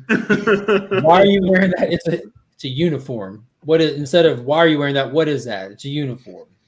Wearing bright. Why are you wearing bright red and white? It's a beacon of freedom. Dave, did you get a chance to go to the comic store this week? No, not today. No, I haven't had a chance at all. Have you found an LCS? What's that? Have you found an LCS over there where you are? There's like 30 of them here in Denver. That seems exciting. I'm excited. Yeah, there's quite a bit. Have you been to Mile High yet? No, not yet. That's on the northern part of Denver. I was actually pretty far up north today. I was in Lafayette, which is like a city just north of Denver, scoping out the hospital. I had to get some like pre-work stuff because I start tomorrow, so I didn't get a chance to go to an LCS. But I mapped out. There's quite a bit of LCSs here. Did you show up with any pre-workout? Early this morning, I did. But, oh, nice. Yeah. What did you get a chance to read this week? I read a lot. Actually. Like I said, I was trying to get in here earlier, but the mountain time, it's a little difficult. It is. Yeah, it's a little difficult. So I read 1 through 4 for Superman, Son of Kal-El. I read Batman 115. I read Eat the Rich 3. What else? Flash 775. Look at you. You are impressive. Nothing for Marvel. There's really nothing for Marvel at all. That's very impressive for me to hear. Nothing really indie except for Eat the Rich. That's really it. It was a pretty late week. What did you think of the 1 through 4 read through of Superman? I liked it. Actually, it was pretty solid. The story, it's going to be story building. Obviously, it's going to take a little bit of development. Issue 4 was pretty good. The art sucked in issue 4. Yes. Oh my god, was that a new artist? fill-in artist. Yeah, That's all. fill in. Yeah, next Uh, issue will be back to the good Substitute stuff. feature issue. It looked terrible, but the story was still pretty solid. We got to see Superman obviously leave, which was planned, and him taking over. And I thought it's still it's still story building. I like it so far. I like to see what they continue to do going forward. An interesting aspect with what's that guy Bendix? I think his name is. So that's pretty cool. I enjoyed it. Flash was my read of the week. That was pretty solid. It was fun. I liked it. Eat the Rich sucked. That was that. I think I'm done with that too. That was pretty bad. And Batman, yeah. I haven't had a chance to read it yet. Batman. Something happened in it. Yeah, it did, but it was okay. They went and got the MacGuffin. I think that's what happened. In all sincerity, Miracle Molly said when they raided the place, they forgot my super secret MacGuffin room where we keep our super secret MacGuffin machine. Oh no, it's been stolen. That's Scarecrow's play. He's going to bombard the city with all of our negative tension and stress and emotion that if we could just be free of. What up, The bro? only thing I didn't read is Suicide Squad, and that's because I haven't had a chance to read it from issue 1. And I read a lot today. So get caught up on Suicide Squad. I jumped in. I think what was it? Issue 4? 3 or 4. Oh, issue 3. I was thinking it was 3. Yeah. Yeah, I think it was issue 3. You were late, but you weren't too late. Yeah. Whew, man. Like ever since then, I've been hooked, and like I've been on this DC kick ever since then. Ever since reading Suicide Squad, I've been reading a whole bunch more DC. When DC fandom dropped, like I was actually paying attention and not just watching the highlights the next day. Like I was actually for real just excited the whole entire day. And I started off the morning with Mark and watching all the stuff with those guys, and it was just awesome. I mean, it was a whole day of just amazing drops, and the way that they did it this year instead of the way that they did it last year, because I remember watching it last year and it just seemed like they tried getting into this schedule, and it just seemed like either something would happen so they would have to improvise, but the way that they did it, seamless this year. So amazing. Now, coming from a person who's never read anything Suicide Squad related, is it going to make a difference picking up from issue 1 in this series? No. Okay. This is like a very unique team. I mean, if you've ever seen anything, I mean, you know everything you need to know. The Suicide Squad is bad guys with bombs in their necks that do stuff for Amanda Waller. Okay, That's it. Like everything else is like, I wouldn't say completely new, but it's a perfect jumping on point. They don't expect you to know anything going into it. Every Suicide Squad volume is its own thing. Okay. That's kind of the nature of it. You expect to see different characters on it. Even if the run goes long enough, you shouldn't recognize the end of a run with the beginning of the run. You should be going through a roster of characters. You should be bouncing over to who knows where. That's kind of what's so fun about the dynamic of the book. It's a hodgepodge team that shouldn't work at all, but it's forced to work. So they have to find a way for it to work. I love hodgepodge teams. It's just fun. It's just, I don't know what to say other than the book Well, is fun. It's beyond fun. Like it is fun, but it is one of the best written. Editorial is all over this book. Like I don't know why, but the editorial in this book is flawless. It is tied in with every major DC book that's been out since Infinite Frontier. Like it starts off in A-Day. It ties in with the Crime Syndicate, the miniseries it went. It ties in with Swamp Thing. Teen Titans Academy. It is everywhere. The Suicide Squad is literally everywhere. Even Justice League. Amanda Waller got her hand caught in the cookie jar in Justice League, so now she's on the run. Mm-hmm. And the introduction of Ambush Bug has just been a warm welcome to this series. It's so amazing. If we haven't sold you yet, you need to just go ahead and get caught up for Ambush Bug. Like he's a guy. He'll catch you up. He'll do it for you. The fourth wall. He just breaks the fourth wall. Yeah, he's the original. He's like a less annoying version of Deadpool. That's the best way I can describe it. Thank you. He's DC's Deadpool, but he's not a mercenary or anything. He's just that comic relief, fourth wall breaker. The rules do not apply to him inside of the pages of these books. He keeps telling everybody they're in a comic book. And he keeps talking to them like they know they're in a comic book, and none of them catch on. Right. when you see him, like you can see that he's It's like so turning good. pages of a comic book, and you Yeah. see the panels from the other issues, and you're just like, oh my gosh, yeah, he's reading the comic book right now. Oh, and when he first introduced himself and he started talking to Calibra, letting her know, like, what's up? hey, Here's here fire. now, leave all the jokes to me. Like, I love that he just It does do him better. exactly. He immediately knew who the comic relief was and was like, "Don't worry, I got it from here." And I loved it. It's just he's just funny. Yeah, just for a reference point, he starts out issue 8 by telling us that there's a Peacemaker show coming in January on HBO Max. He does say that. He does say that in the actual comic book. He says that in the comic? Yeah, he breaks the fourth Yeah, wall. that's all pretty he funny. does. That's the thing. So if when you read this series, you'll see like the team that we start out with in issue 1 is non-existent anymore. They pretty much die pretty horribly pretty quickly. But that included their teleporter. So Amanda Waller needed a teleporter. Ambush Buck can literally teleport anywhere, into a comic book, out of a comic book, anywhere. It doesn't matter. He can get there. And in this issue, her little lab scientist asked, "Where did you get him?" She goes, "Well, one day he actually just showed up here and said that he assumed I needed a teleporter." Oh, he said that He he didn't was even there to recruit try him. out for a He just- movie. Yeah, to try out for a movie. Yeah.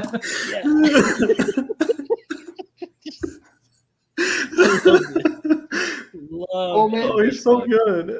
So he's talking about Peacemaker here, and he goes, "Oh man, I wonder if he'll walk away into his own ongoing series, perhaps something tonally similar to an HBO Max series. Only time/synergy will tell." Oh my god, it's so funny. Just so Good night, funny. Big Nosh. Later, All right, Nosh. later, bro. Yeah. Take it easy, brother. Hey, I John, hope John's reading. Man, I hope he's reading Suicide Squad. I It's know so he would John. love it. John, I also want to hear your thoughts on Eat the Rich because I know you read it. Probably the same as ours. I don't. Send him the link. Yeah, send him in here. Yeah, send him the link. Hey, John, get in here and John, I'm about to link you up, brother. I like John. we definitely need your thoughts on Eat the Rich without hearing our Yes. thoughts on Eat the Rich. Have you guys been watching his TikToks? They're freaking hilarious. Yes, I have. Yeah. Oh my gosh, I've been sharing all of his TikToks so on my funny. Instagram stories. They're so Amazing. All right, John. John, send it to you. Balls in your court, John. He's gonna be one of those actors that finds himself his career like late in What are life. you You know, talking about there, Legion? What's funny is John's probably like sitting down, relaxing, ready for bed or something, and as soon as he pops in here just to enjoy watching Yeah, the it's conversation, we Saturday. bombard him. Get in here. no, he's probably making a Oh, TikTok. It's Oh, not it's even. It's on the early West over there Coast. for It's John. It's not- not even 8 o'clock. Yeah, it's early there. Yeah, Didn't care. Mm, Oh. How far did you that's get? tough to hear. That's Like, tough it to was- hear. John. That's Come tough. on, to John. hear. You're not selling it for me. What are you I don't- doing, man? I feel like anybody that's a naysayer about DC for whatever reason they feel like Suicide Squad is the place to be. It seems to like hold people's attention that don't like DC. It holds people's attention that do. Like I think it's accessible to people. You know, like I think Swamp Thing is amazing, but I also understand that that's not a general audience kind of thing. Like Yeah, I'm not there's a gonna- lot of people that just aren't into that. You know, and Nightwing is Exactly. great. Superman is great, you know, but these are books that they really have a specific audience. Whereas, like, for whatever reason, Suicide Squad right now, it seems to be a great catch-all. And then, like you said, on top of it, like editorial is like keeping it very like interconnected and interwoven, and it seems to hold the largest audience's attention, you know. And I think that's why it's so great that it kind of like threads itself into everything else, is because it draws people in. Hey, Is that better? Yeah. you look great, John, in that pink shirt. Hey, you know. Told you it was filming a TikTok. I'm actually sitting in the parking lot waiting for Charlie's soccer practice to end. Oh, awesome. Oh, there you Being go. soccer fan. What issue did you give up on Suicide Squad at? I was reading it when it was like crossing over with Teen Titans, so I was reading that's all of that early. stuff. Yeah, that's I- super early. I 3 didn't or like 4. any of it. I didn't like any of it. I was like, this is stupid. I don't want it. So I just think that there's something about that team that's always rubbed me the wrong way. It's kind of like Guardians of the Galaxy in comics. I hate reading Guardians comics. I think they're horrible. I have yet to find a Guardians comic that I'm like, dang, that's a really. Every time I pick one up, oh, start here, start there. I'm like, I hate it. I hate this. This is stupid. I love the movies. I can't read the comics, and so it's same with Suicide. Like I loved the new movie. I can't read. Every time I've tried to read Suicide Squad, I can't get into it. No, I think that's just a preference thing. Could be. Yeah. I really dislike Peacemaker. Like that character drives me. Yeah, but in fairness, like I'm right there with you. But I'm came especially after the new movie. Like I loathed that character after he killed Rick Flag. Like that offended me. I don't know why. It was meant to offend, Sure. but it did its job in spades. But I think that Peacemaker is supposed to be a hated character, and I've come to terms with that like fully. That I'm supposed to hate him, but it took me a while to get there, to be honest with you. Because I didn't like I've been reading Swamp Thing, and I feel like those are the worst issues of Swamp Thing. I've been the ones with the suicide guys are in there. I was like, ugh. Did you read the most recent issue? Because man, that one was amazing. Yes, because I feel like they finally pushed the Suicide Squad out and got back to it being a Swamp Thing book. Well, not even that they pushed it out, but they finally got to the purpose of them being there. Like, how does it pertain to Swamp Thing? And and not just that, like, because I am invested in Suicide Squad, seeing that he freed Peacemaker, and they actually kind of expanded on it in the newest issue of Suicide Squad, where Levi has a conversation with him about, like, after he got the chip out of him, it kind of went into details about what he did to the chip and how he was so ingrained in it. So Levi showed up in Suicide Squad. So Ambush Bug, I don't know if you're familiar with Ambush Bug. I don't know. In DC Comics, like, he's an old character. He's like the original fourth wall breaker. Like, think Deadpool if he was actually amazing and funny and like I like Deadpool, but like the whole fourth wall breaking thing, that's definitely was pulled. Like if you take Deathstroke and Ambush Bug, put them together, you get current Deadpool. That's what I always feel like Sensational She-Hulk did it way better. Well, you should check out Ambush Bug. You would enjoy that aspect of it. Ambush Bug is so funny. Yeah, so the first couple pages is Ambush Bug, intentionally fourth wall breaking to catch readers up on what's been going on because of tie-in stuff, you know. And Ambush Bug explained, like, takes you to the cutscene in Swamp Thing, and it kind of breaks down in more detail that dialogue between Peacemaker and Swamp Thing, while Peacemaker's swinging away, fighting him. Swamp Thing's just removing the chip from him. Just taking the chip, yeah. Yeah, and then he's like, oh, God, what's going to happen? He goes, nothing. The green is hardwired into it. It's mimicking the neural patterns of your brain right now and projecting images to Amanda Waller for her to see. Like, all kinds of amazing stuff. And then, like, Peacemaker just has, like, a moment of self-realization, like, who am I kind of thing. And it was really cool because now we're actually seeing character development for a one-dimensional, just flat, force him forward kind of character. You know, there's nothing to him other than he's being shoved through a narrative. Like, but now we're about to see some character development with him, and it's actually flip-flopping to Rick Flag, who's finally been let out of the cage. So I'm a huge back. Okay. Dude, Amanda Waller had him locked up, and we don't know who let him out yet, but we found out it was Talon, who's a double agent. And he went, and Rick Flag went and got Cheetah, Mirror Master, a Parademon. Catching us all up on the entire run of Suicide Squad. Dude, it's fire. Or just me. He's got Mirror Master, a Parademon, Cheetah himself, and he's getting Peacemaker now. He's recruiting Peacemaker now because he's lost. Like, he doesn't even have a purpose. But there's about to be a Suicide Squad versus Suicide Squad thing. Like, Rick Flag is coming for Amanda Waller, which I'm ready to see Rick Flag. That'd be a good showdown. Yeah, I don't think Rick Flag will fare too well against the Wall, but I mean that's her thing. You know what I mean? Not beatable, but certainly you can certainly like try to at least win 1 point somehow. Yeah, you can ruin her plans. You ain't gonna ruin her. Right. So I'm gonna disappoint Burke right now because I know he's itching to hear my Eat the Rich. I gave up on it after 2 issues, so I stopped reading. So I'm sorry. I read.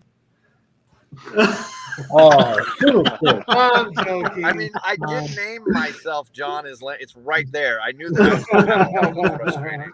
I love you, John. No, I read issue 1. I kind of liked it. I read issue 2. I felt like it got worse for me, and I was like, what I liked about issue 1, which was very little, is it wasn't fleshed out enough for me, and I just felt like it was too obvious. It wasn't really adding anything to what the premise was. So I was just over it. I will say, Yeah. I read. Anybody read that Cliff Chang Catwoman book this week? That was really interesting. I enjoyed Ryan that. did. It like I really enjoyed like the version of Gotham he came up with. Like his Right? future take on Gotham is like really interesting Yeah. because it leaves a lot of room for like it kind of answers all the questions we've ever wondered. Like, what would it be like if Batman just like stopped being Batman and gave all of his money, and like what if his money was like the solution to Gotham's problems? And like they just do that. They're like, he's dead, so his money's going to the city, you know, and they like solve a lot of problems, and they set up like kind of a magistrate thing, but it's not nearly as like OP as it is in Batman No. and stuff, I and so love how it they're leaves using room to play characters with. Like Harvey Dent I think is a great like villain character. I think I always loved Harvey, so having him play that role, fascinating. So I thought I the love stuff was Chang's great. art style too. Yeah, So I was excited to see him like drawing and writing the same the book himself. So I was very pumped on that one. yeah. It wasn't one of those books that like really like blew me away, and maybe it's because I was already kind of like waiting for it. Like The Imposter, I just read on a whim, and so that was kind of like a sleeper hit for me because it just like blew me away. This one, like I kind of have been watching and waiting for it, so it didn't quite like blow my mind because I kind of knew what to expect to a certain extent, but I still really enjoyed it. I thought it was just like a really solid read, and like I said, I like the premise. Like she's been away for 10 years because she's been in prison, and now she's back, and like Gotham's completely different. So we're learning about this new version of Gotham, but so is she, and so it makes a great experience for the reader and the character. So I'm definitely getting issue 2 of that. Absolutely. Yeah. Sorry, did I derail the show? What did you pick? Okay, did you read Nightwing? Of course, yeah. And it was way better than the last issue. I hated the last issue.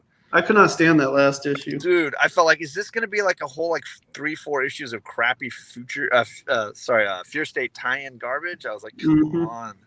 But this was a much better issue, far more entertaining. I still am bugged by the idea that like he went through this journey and then all of a sudden like figured some things out about wanting to help Bloodhaven, and then the next issue was like, hey, I gotta leave Bloodhaven, peace out. Right.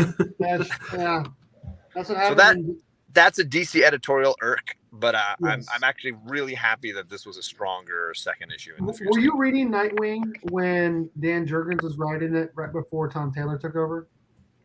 Was that the Rick stuff?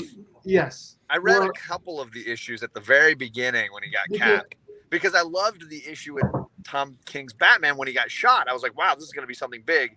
And then it just devolved. I was like, oh, crap, I'm over. How about when he got shot in this issue? Yeah, right? I was like, I'm like, whoa. Like, wait, did I miss something here? But what's funny is you talk about DC editorial is that Dick Grayson got his Nightwing costume in Batman '99. Then he also got it in the Nightwing issue as well, because Dan's like, no, I want to make sure I'm going to be the one who gives him back his costume. And there you go. It happened twice, but both books acted like the other one didn't happen. Yeah, so definitely read Nightwing. And there were a couple other DC books. I'm trying Superman, to remember. Son of Kal-El. I know you picked up. I saw your haul video. Yep. Did you like it? Oh yeah, I've enjoyed that. I know that Ryan really hated the art, and I will say there were a couple of panels that I did not love, but I'm enjoying the story that Taylor's putting together here, and I feel like it's definitely a different tone for a Superman book, but also really giving us a chance to see how Jonathan is not Clark and is finding his own way. That's exactly what I said. In this one issue, they completely dismantled everything about Clark that Jonathan had to hold on to operate with. They took away his home. They took away like his trust, like everything. Like he's going completely blind. We're about to have a cameo here. Hey Charlie, how was soccer practice? We're live. The real star. Hi Charlie. Hi. Hey, you want to see something? You want to see something real cool? Check this out. What? Here it is. Wow.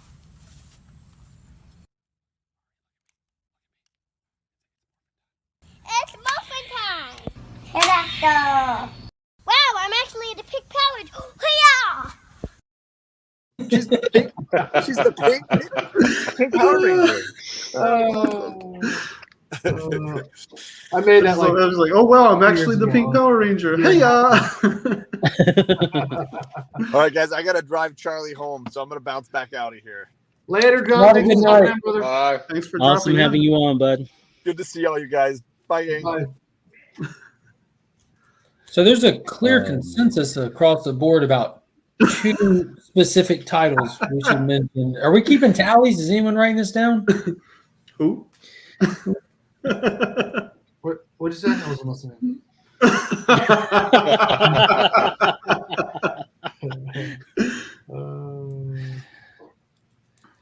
So I guess we're all on board, right? Superman's the best. I like Superman. I'm gonna keep on reading it. It was I like good, Superman. That's not Superman. That's Superman's son. and I enjoyed it reading it 1 through Good 4 right oh through. my God, the name of the book is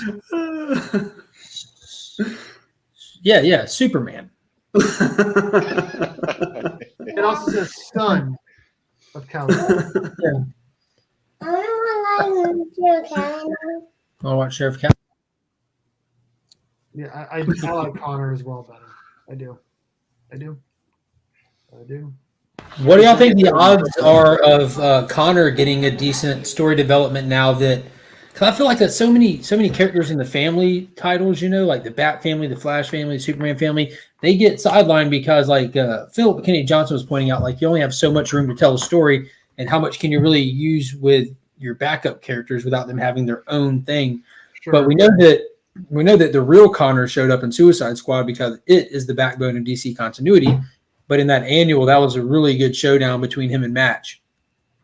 But now that we know what's going on and Match isn't Superboy, and we've been getting a lot of focus on Match, and Connor showed up for that brief moment in his awesome suit, kind of throwback to the 90s. I love that costume. Me too. Love it. But we have more room for Connor. Like maybe, just maybe, Jonathan needs help, and Connor's that dude. He can actually take some cues from Connor. I would like to see Connor step back up. Connor was the ish man back in the day, like when Jeff Johns was writing Teen Titans. Whoo, that was an epic run. I'd take a stab at that, reading that if they did something like that. Jeff Johns just writes good comics. Like I can't think of any comic that was like outside of maybe Jessica Cruz that was like a big first appearance, but just like everything he wrote was just good. Three Jokers is the only exception. What? What? Look, you did not mean what you just said. Mm-hmm. I've been critical of that since that 3rd issue came out. I don't know if y'all remember that, but I was a huge detractor of that. That was a perfect story. Really? I don't want to get on. Like, this is a soapbox moment for me. I'm not trying to get on that. Oh my gosh, dude, Mark. I didn't read it, so I don't have an opinion on it, but I haven't heard a lot of positive opinions about it. I loved how much it connected to the Killing Joke. It was like perfect. I don't know what's wrong with you, bro. I don't know. I don't know. I could unpack it, but we'll be here all night. I can't even. Mark and I don't agree on like anything. Dude, I know that I'm not in the majority on that one. Just like you are, like this is like a moment, like an Eat the Rich Superman moment that you're having that I have with Three Jokers. Really? See, I have not heard a lot of positive opinions about Three Jokers. People were really into that first issue, but the second and third one, I feel like everybody's opinions flipped on that. Panda, what did you think of it? Of what now? Batman Three Jokers.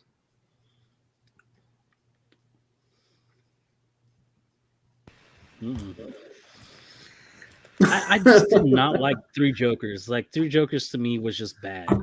I don't know. It was a well-written book that had no business being written.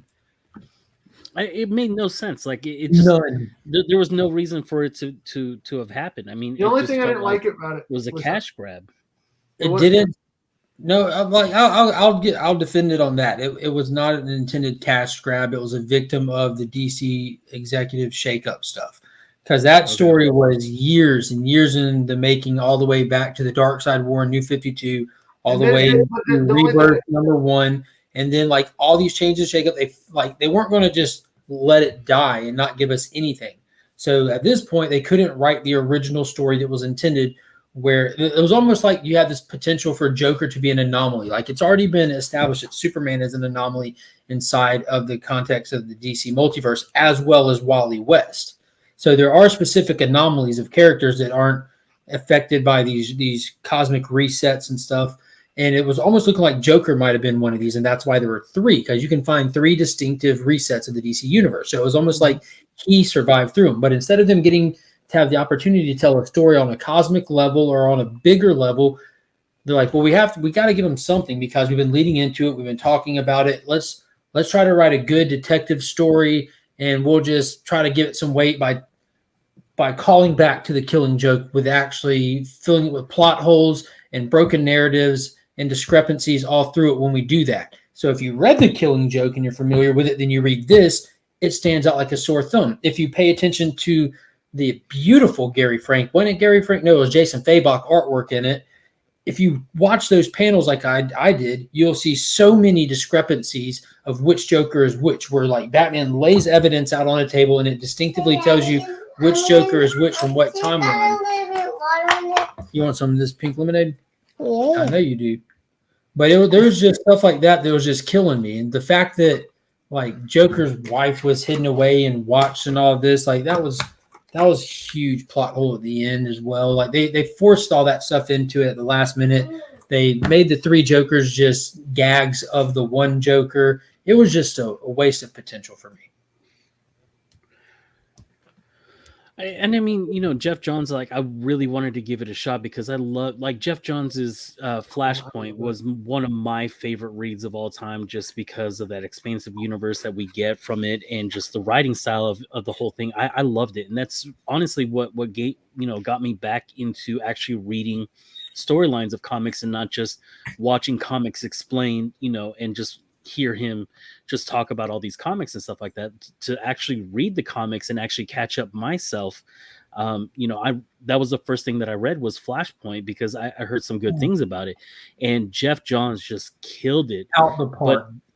But in 3 Jokers, I just did not feel that passion for the character. It didn't come through, and so it failed on so many levels for me. 3 Jokers, it may not have been a cash grab like how I thought, but it still was a disappointing read for me. So that's I'll agree with Paul. I think they definitely leaned into the cash grab aspect of it. From a fan perspective, there was definitely the feeling of fulfillment with getting it at least, but with all the incentives and how it was marketed and the 5, there was the cover A, then the 4 premium variants for each cover, then you had I've got a complete set of cover A's, and I have 15 book set, then I have all the 1 in 25s.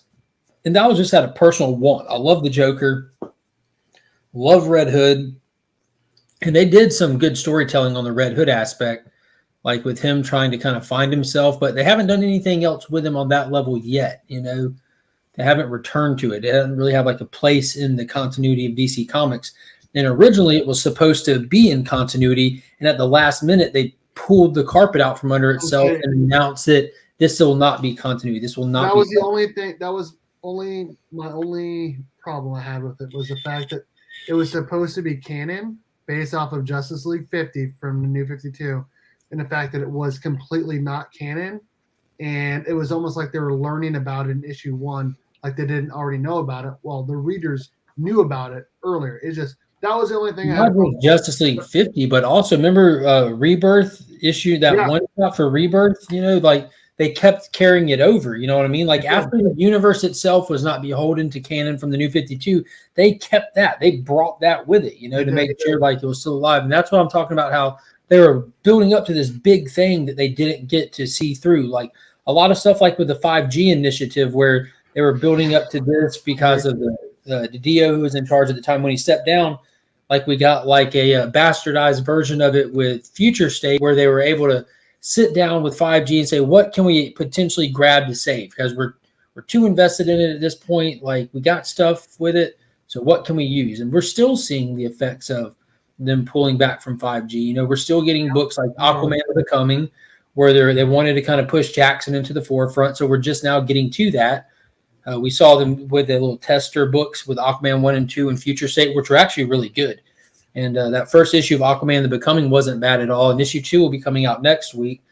So we're getting most of our dynamic or information of what's going on in Atlantis through the lens of Jackson. So you can see where they're kind of pushing everything to the next generation of characters, just like they would have done with 5G. You know, we've got Son of Kal-El, you've got The Becoming, you got Yara Flor rolling out. Nubia just had her issue 1 come out. You know, it's all happening, just a slower rollout.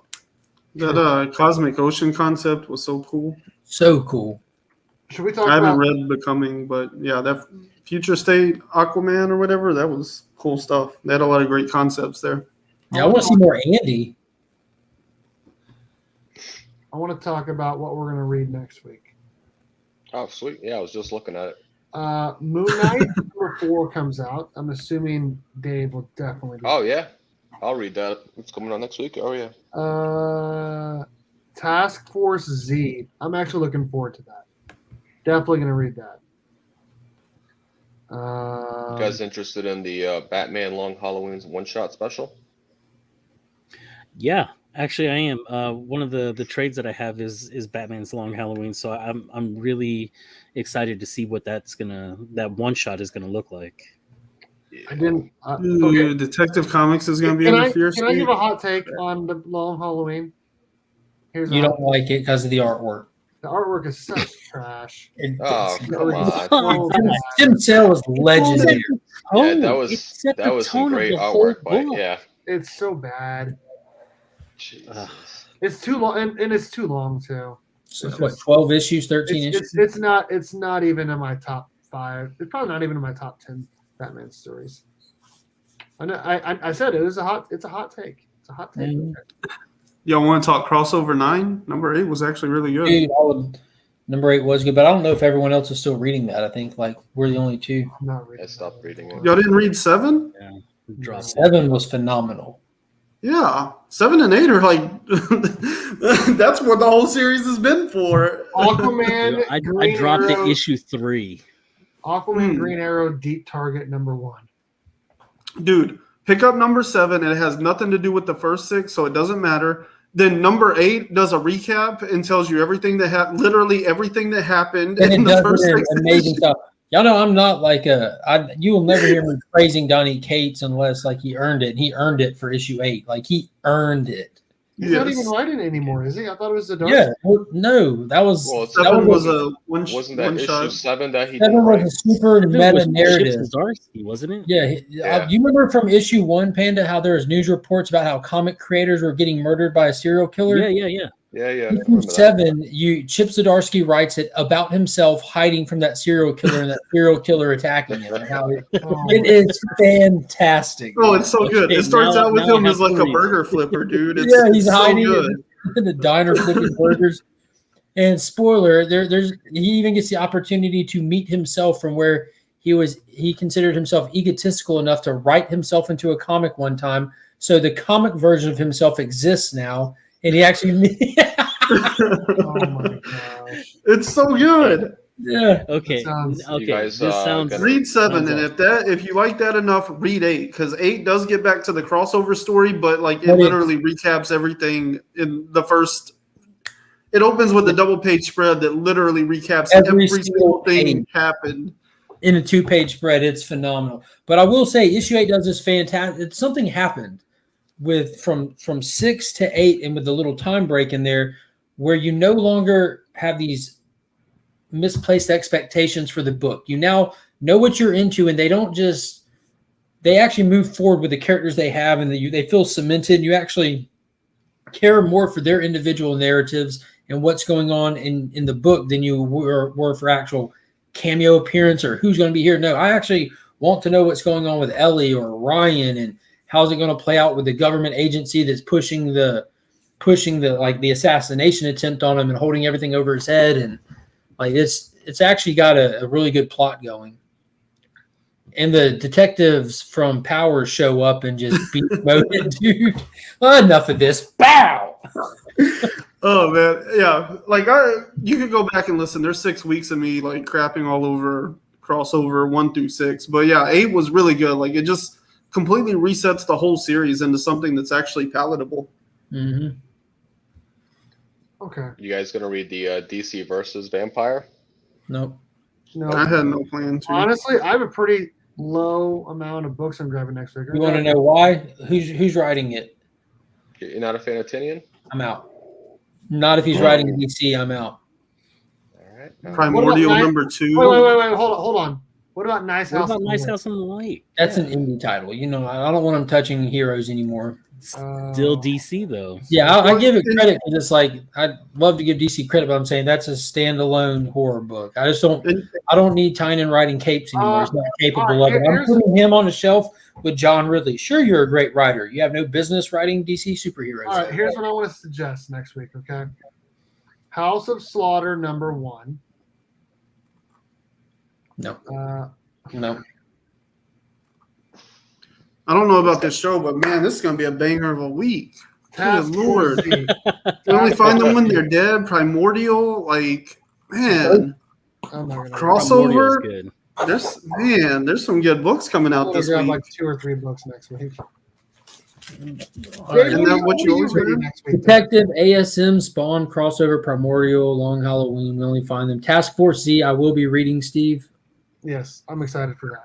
I'm not necessarily excited for it. I'm going in with no expectations. Those it looks good. Those build-up stories, those mini stories that they've been putting at the end of Detective, they haven't hooked me yet. But once we get into it, hopefully it'll be good. I'm going to read Deep Target digital to see what's up with that. I think that'd be cool. Hopefully, Unborn number 2 comes out next week. Aquaman: The Becoming number 2 comes out as well, and I might read the DC Vampires digital if I have time. Oh wow. Mr. Bloom is going to be in Task Force Z. I haven't seen him in years, like 5 years. Hey, there's more Batman Fortnite. Yeah, I saw that. I thought that was done. It's a one shot, I think. Yeah, Out of Body number 5. What are you reading next week, Dave? I'm gonna read that Moon Knight number 4. I'll read a couple of DC next week. I'll read DC Vampires. I'll read the Task Force? What is it called? Yeah, Task Force Z. I'll read that. I have no idea what that's about, but I'll read it. I'll send out the House of Slaughter tomorrow. I'll read House of Slaughter just to read it. What else? I'm trying to see what else is coming out next week. I think it's on my pull list. I just don't think it's going to be a good enough book to try to discuss. I'm definitely game for discussing it if y'all want to. What, House of Slaughter? Yeah, it's an issue 1. Yes, please. Yeah. I'm going to read it. 100% reading it. Trying to see if there's any indies coming out worth reading next week. We only find them when they're dead. Number 9. Oh, do you want that? Primordial number 2. Yeah, we only find them when they're dead is phenomenal. Oh my God, it's so good. It is so good, yeah. You guys Especially the second arc. No, if you want to send it, that'd be cool because it helps my time frame. I'm working all weekend, so anything early help. All right. Primordial number 2, I couldn't. That's probably the most excited I am for a book. Is anyone reading Once and Future anymore? I think they stopped at like issue 11 or 12. I forget what it was. I stopped at 12, I think. It's still very popular, but I feel like pretty much everybody I know personally has given up on it. But I'll read Primordial. I'll give that a shot as well. Did you catch Primordial that? Spire. That first one. Same circumstances. I'm getting a lot more Jeff Lemire inside my pull box lately, and it's nice. They're really good reads. I like Jeff Lemire. Yeah. Sweet Tooth got renewed for season 2 on Netflix. Oh, nice. My wife will be happy. That's his same here. I haven't watched it. Nothing against it. My wife and my daughter are going to be happy. Yeah, me and my wife watched the first episode, then I got up to live life, and she stayed on the couch till the season was over. Pretty much the same, yeah. Like we watched an episode, maybe 2 episodes, and then I had to go do a live stream or something. I came back, my wife was like 5 episodes later, and I was like, well, I can't get caught up to that, so I haven't seen any more of it. She watched the whole thing in a weekend. I'm like, it's a comic. She's like, what?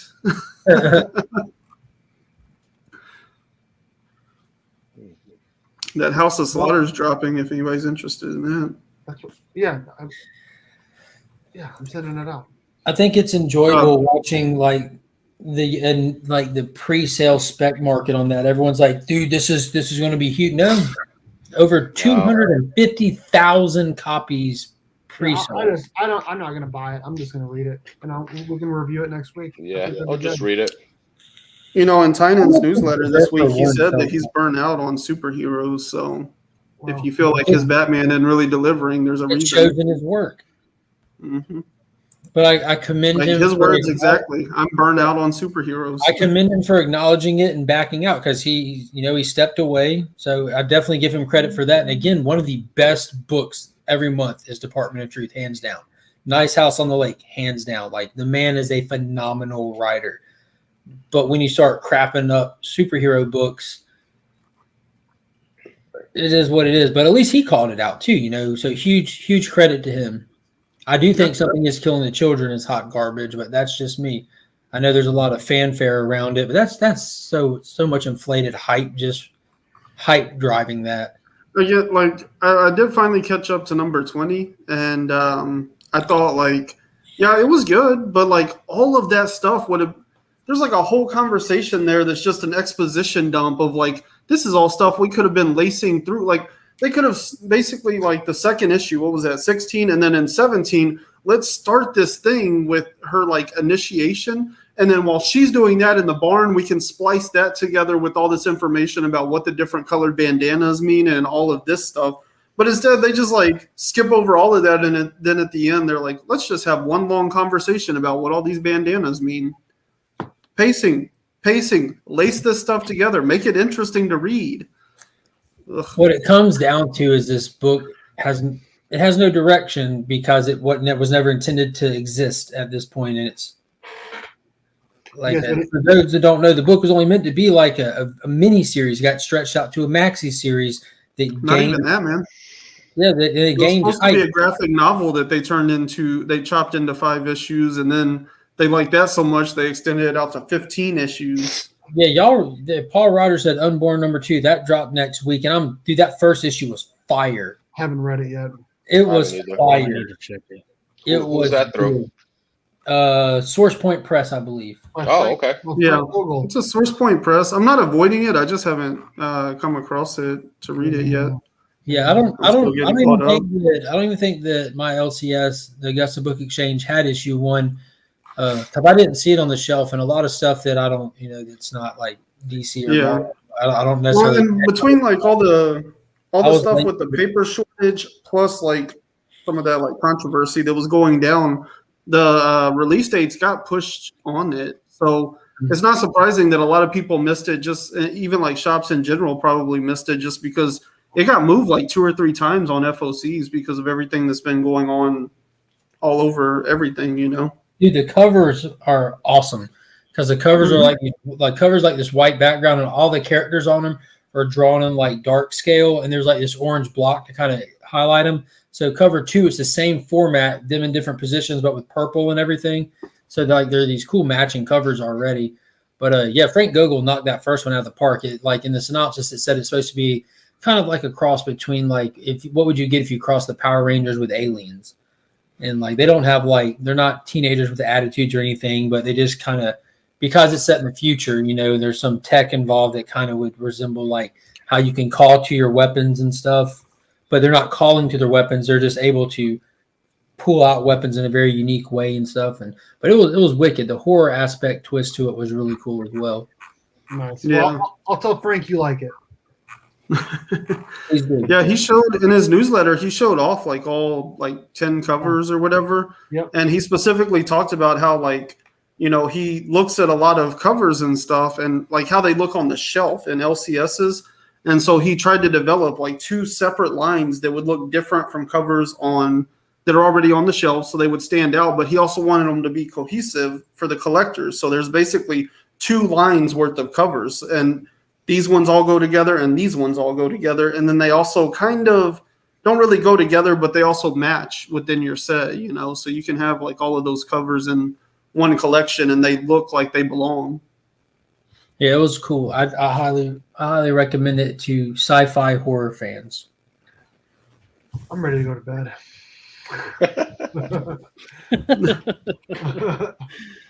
I'll check if I can find it. I'll check it out. If not, I'm gonna ask Frank for a digital copy or something, or I'll just buy it online or something. I don't know. Yeah, I was gonna say that's cool. Ask the creator for a free copy of his book. I'll do it right now. I mean, he gives out quite a bit of them. So I wouldn't do that. Why don't you just support him by buying it? Does he have one on his website? I didn't know he had a website. Does he still have a website? Yeah. Wow. His Twitter's like pretty locked down these days. No, it's sold out.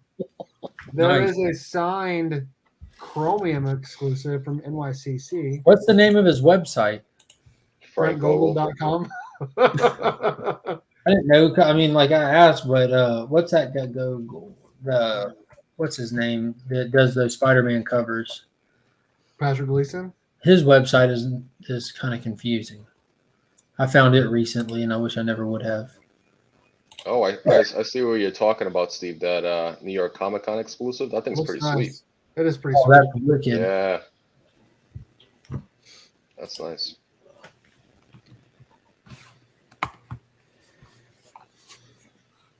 Yeah, cool.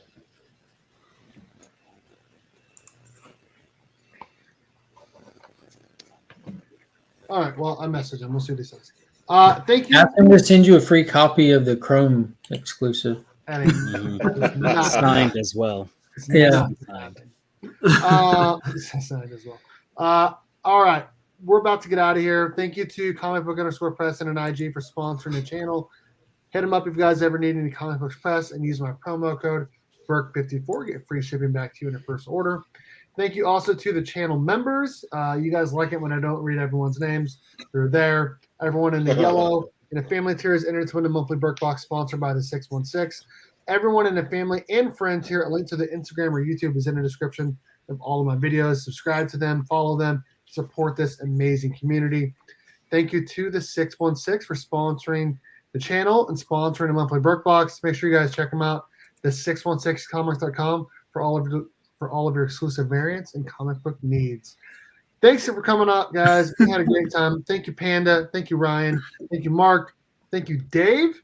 We had a great time. And as always, go Cats, Cowabunga, and it's Morphin time.